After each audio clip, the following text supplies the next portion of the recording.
Hey everybody, welcome back to I Fake Normal. So let's talk about things that are normal. Conversation. Yeah, let's talk about talking. I'm not going to put this on all writers, but if you want to jump on it, if you're a writer, you want to jump on it because you relate to it, then I'm willing to share this coin term with you. But I like to say that I have something called writer's brain sometimes when it comes to, which leaves me at an awkward social deficit at times. I'm sure a lot of writers are perfectly articulate and normal in social situations. And I am generally, I think. I like to think. But here are two specific ways that a writer's brain affects me.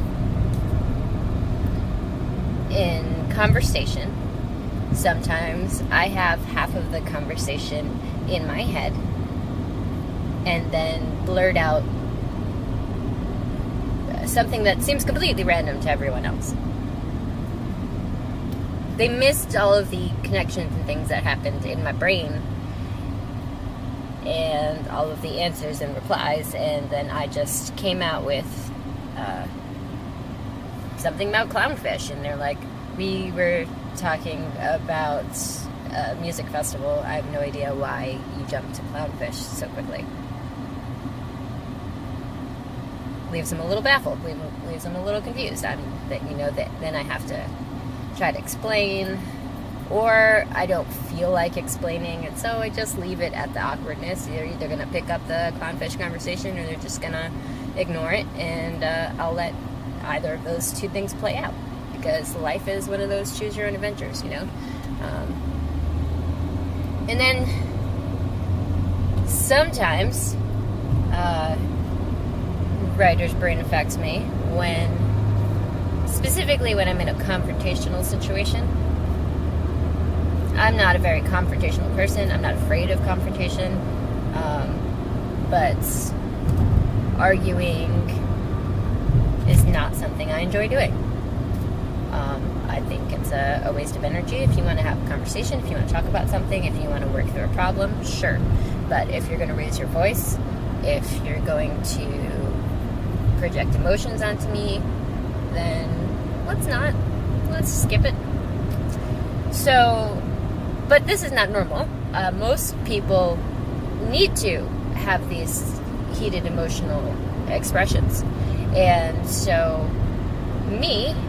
I usually end up being quiet and listening most of the time. I'm just listening to the whole thing.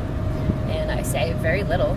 And sometimes that comes off as not caring, because I didn't care enough to say something.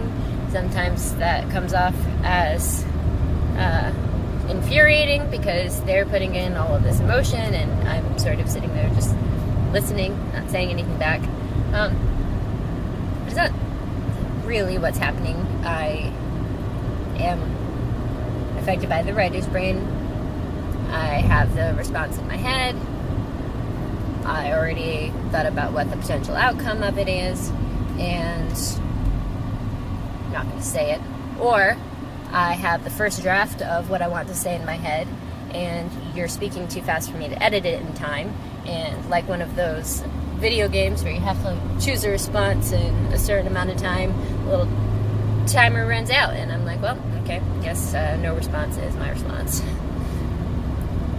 So those are some ways writer's brain affects me. Should we call it writer's brain or just emotionally inept? I don't know.